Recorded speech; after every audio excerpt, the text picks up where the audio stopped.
Hello, and welcome to this Cat Scout training. My name's Randy, from Troop 1, Weasel's Patrol. Today I'm going to be talking about camping. If you've never been on a campout before, you're in for a treat. Spending a whole day and night in the forest with your patrol mates, you'll experience the thrill of disconnecting from the electronic gadgets of home and connecting with nature and your primitive feline instincts.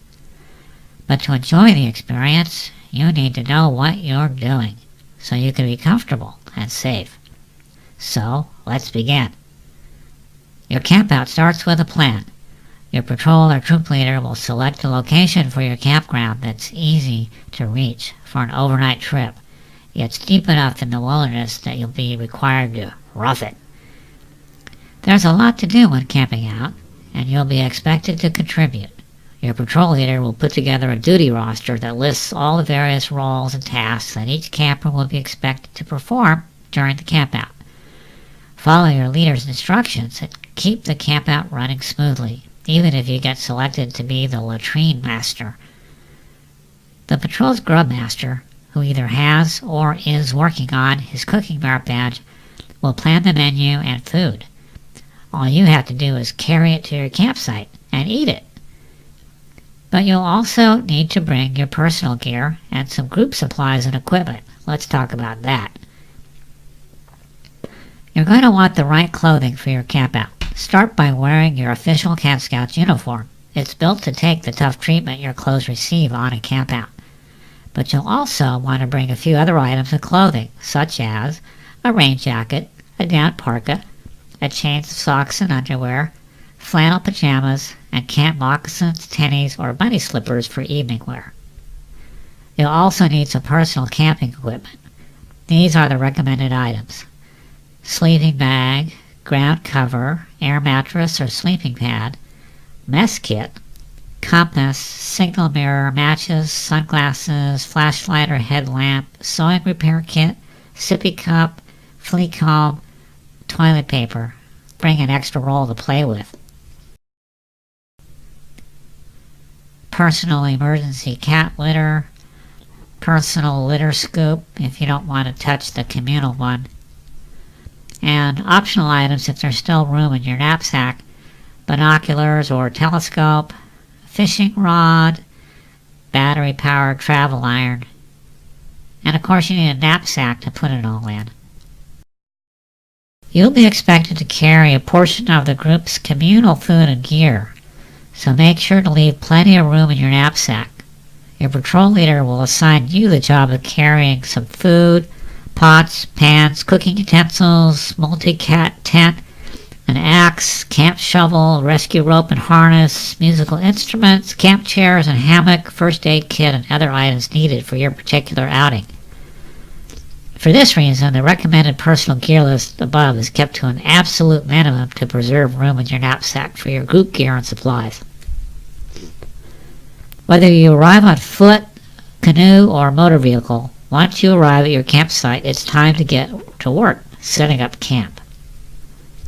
The key to a successful campout is a great campground setup pulled together by a great patrol, and that requires forethought and organization.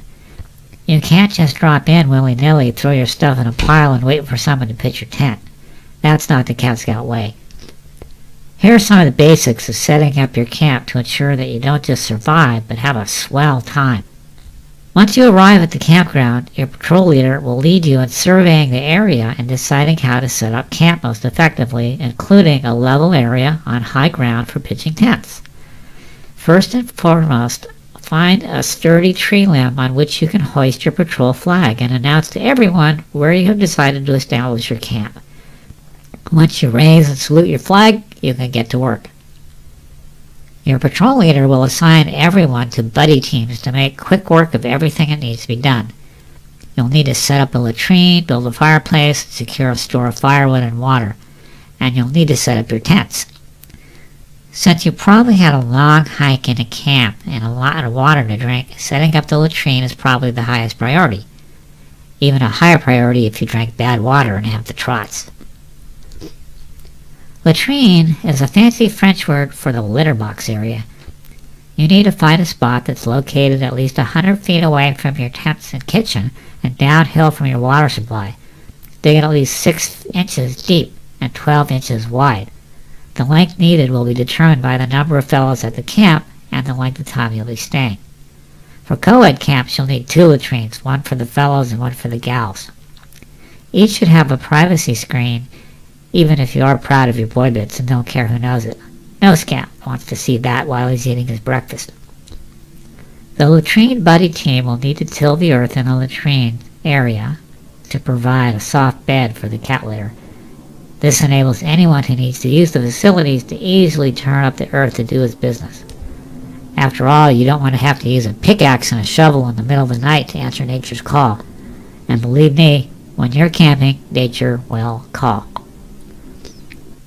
Once the soil is turned and the trench is filled with litter, it's time to build a litter box privacy screen. Lash the 3 poles together like an old-timey western hitching post. When you're done lashing the poles together and driving them into the ground, drape an army blanket over the top to provide privacy. If you'd like to go just a bit further, it's a nice touch to have a shelf near the latrine that holds a collection of toiletries that make those sweet girl cat scouts squeal with delight. The lavender spritzels we offer at the Jamboree are especially popular. When your camp out is over, the latrine team will remove the privacy screens and cover the area with additional soil so that the duty is good and buried. Have the Kit Scouts sniff around and make sure you left no trace. As you and the fellows look for a spot to pitch your tent, select a spot on high, even ground. If you pitch it in a gully, you could wake up with a river running through it if it starts to rain. Get down on all fours to inspect the ground. Clear away any hard bumps with grass and pebbles. Then, peg down the corners of your tent. One fellow will hold up a tent pole while the other hammers the peg and fastens the guy line. Before you know it, your tent will stand erect before you. It will be your home for the duration of your campout. If you're staying for a week or more, you'll want to make a few pieces of camp equipment. Camp furniture and gadgets are fun to make. They demonstrate your inventiveness and add to the comforts of home. Most patrols build a lookout tower for enhanced security. This gives the camp lookout a good vantage point from which to spot hungry wild animals or hooligans who are about to overrun the camp. But don't go overboard and spend half your time making camp gadgets. Make just what you feel you need and can make good use of, appropriate for the time you'll be spending in camp. Time to build a campfire and have some fun. When it's time to build your camp fireplace, the whole gang can help. Gather tinder and kindling, or small and medium-sized burnable leaves and twigs, and larger wood for fuel. If no large wood is on the ground, feel free to chop down a tree, as big as you can find. You won't use all of its wood, but it's great exercise, and the wood will save future campers the inconvenience of having to chop down a tree for their campfire. If you're camping in pasture land, look for buffalo chips. They burn well and make good fuel. Keep 1 or 2 on hand to play frisbee with. Set your tinder ablaze with a match, lay some kindling atop it, and once the kindling catches fire, set your large fuel on top. As it burns down to coals suitable for cooking, get going on meal preparation. Your grubmaster has planned your menu to meet your nutritional needs and please your palate. You'll find that everything tastes better outdoors. Here's a sampling of typical camping meals. For breakfast, start with hot catmint tea, followed by porridge, which is dry cat food boiled in water and served with a dollop of whipped cream from a can. Bacon and eggs, freeze-dried of course, just add hot water and stir. Twang fruity drink mixed with fresh river or lake water. Then for lunch, canned sardines, fancy beast variety packs, and powdered meow milk. For dinner, you can look forward to fire-warmed liver-flavored cat treats, line-caught trout, if the fish are biting, with a side of rotisserie chicken. For dessert, astronaut ice cream or s'mores. After your meals, you'll share KP duties, taking turns cleaning all the pots, pans, mess kits, and utensils, then putting them on the drying rack you lashed together to let them air dry. After dinner, Let your leader show you how to store all your remaining food in a bag hung from a tree branch to keep it out of reach of those fuzzy nightmares known as B-E-A-R-S. Yes, I said bears.